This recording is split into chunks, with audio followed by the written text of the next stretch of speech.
Well, welcome to the 700 Club. President Joe Biden made a surprise trip to Ukraine this morning. The visit is a show of solidarity just days before the one-year anniversary of the Russian invasion. Well, speaking in Kyiv, the president pledged an additional $500 million in assistance. Meanwhile, U.S. lawmakers are calling for more advanced military aid to Ukraine, including fighter jets. CBN's Dale Hurd reports. Biden arrived at Ukraine's Marlinsky Palace to announce an additional $500 million in U.S. assistance and pledged continued American support. 1 year later, Kyiv stands, and Ukraine stands. Democracy stands. The Americans stand with you, and the world stands with you. While Russia's invasion of Ukraine has been an unmitigated military disaster with as many as 180,000 casualties, Ukraine warns that it is running out of both men and materiel as Russia begins another offensive. Now, some U.S. officials want the administration to train Ukrainians to fly F-16 fighters so it can send the warplanes to help in the fight against Russia. United States UN Ambassador Linda Thomas Greenfield sounding as if it was not a matter of if the U.S. sends the jets, but how. We have to ensure, and I think Secretary Blinken said this as well, that they have the training necessary and the capacity to use weapon systems that we provide to them. The chairman of the House Foreign Affairs Committee told CNN he hopes the U.S. sends the fighter jets. The fact is, the longer they wait, the longer this conflict will prevail. We need to throw everything we can into this fight so that they can win. Meanwhile, Secretary of State Blinken warns that China is considering sending weapons to Russia and warned Chinese Foreign Affairs official Wang Yi in Munich this weekend that such a move would have grave consequences. It was important for me to share very clearly with Wang Yi that this would be a serious problem. The White House has accused Russia of crimes against humanity in its war against Ukraine. Republican Senator Lindsey Graham says the U.S. should go further and designate Russia as a state sponsor of terrorism. Because if you do that under U.S. law and China provides lethal weapons, they will get sanctioned.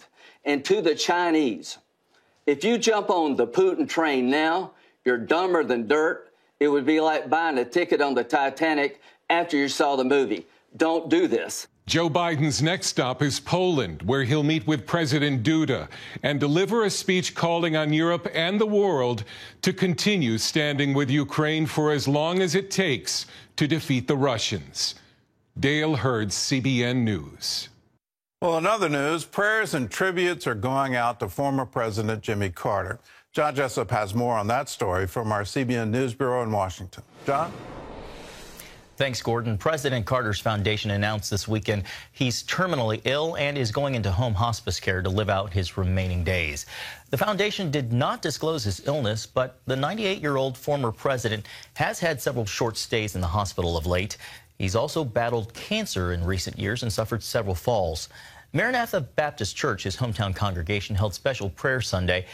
President Biden tweeting to President Carter and Rosalind, his wife of 76 years, quote, "Jill and I are with you in prayer and send you our love.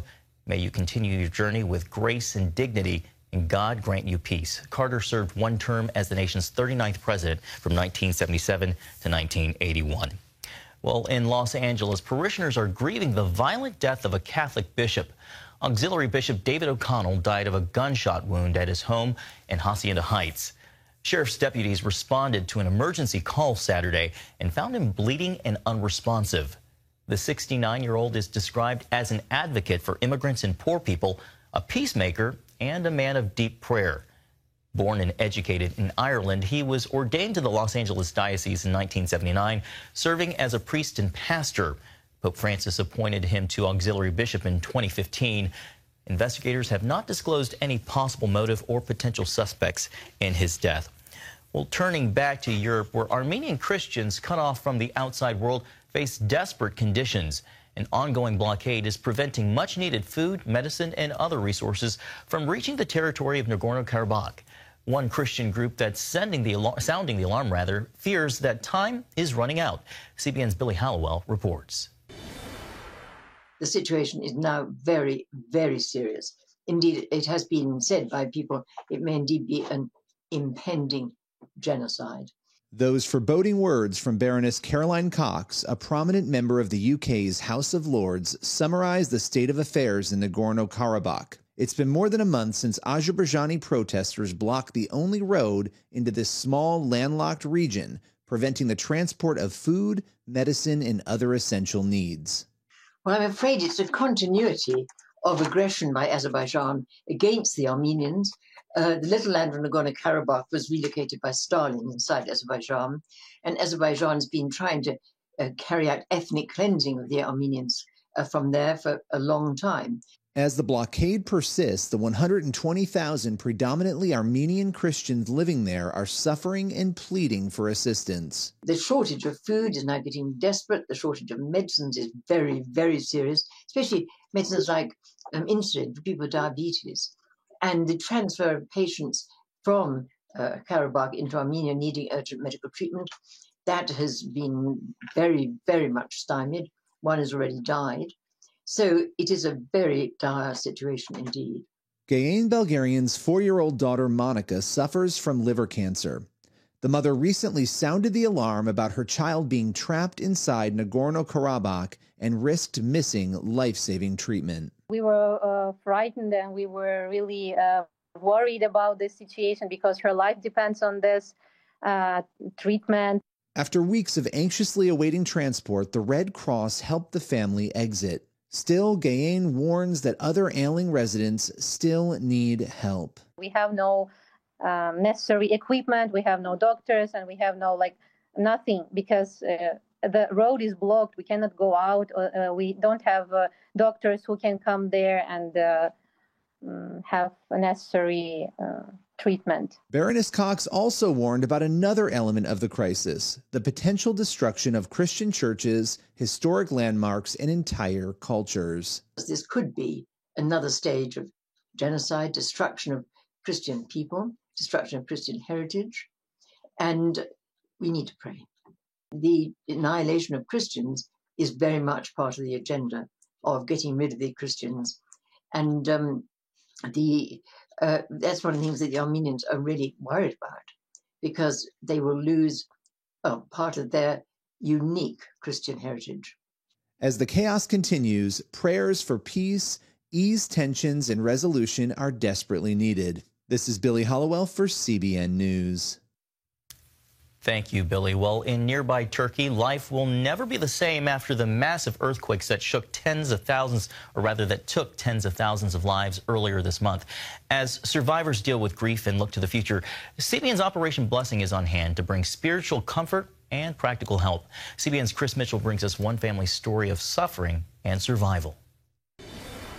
Behind me is one of the scenes the world has been watching since February 6th when the earthquake struck. This is the city of Kahramanmaraş, one of the worst-hit cities in the region. And for nearly 300 miles, the earthquake zone has left behind a trail of ruined buildings and changed lives. Families like the Dukaklis, about 200 miles away in the city of Hatay. The lives of so many of these Turkish families are marked by before and after the earthquake. And we sat down with Phyllis and her family in this temporary tent to hear their story.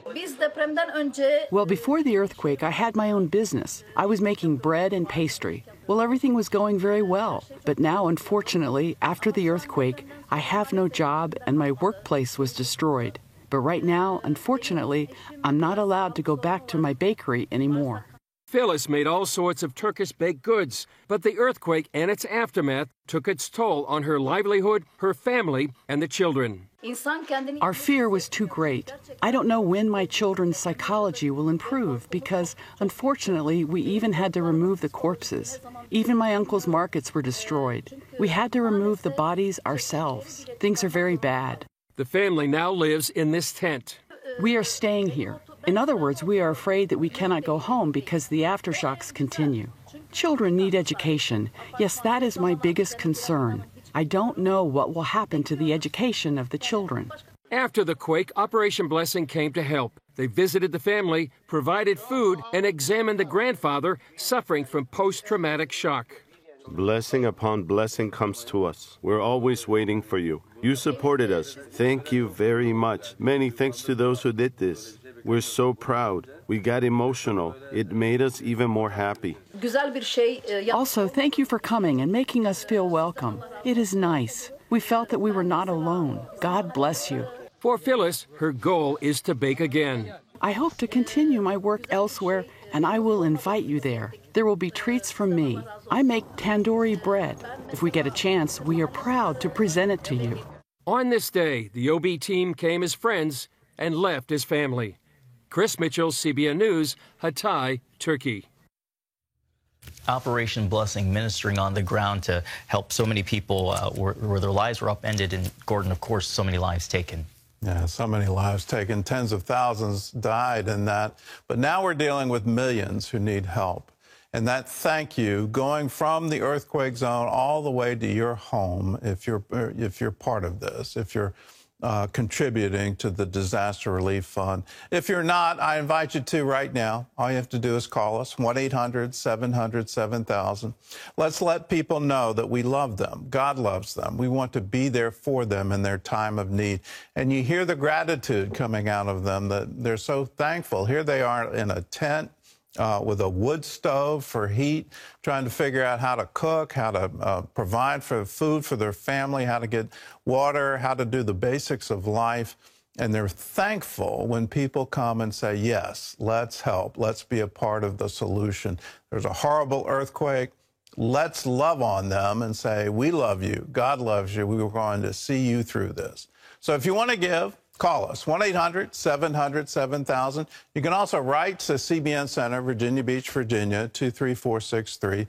Just put Disaster Relief Fund in the memo line of a check. Or you can text to give. You can text OBDR to 71777, or you can go online to cbn.com. There's a place on the giving page where you can designate your gift to the Operation Blessing Disaster Relief Fund. Either way, do it right now, 1-800-700-7000.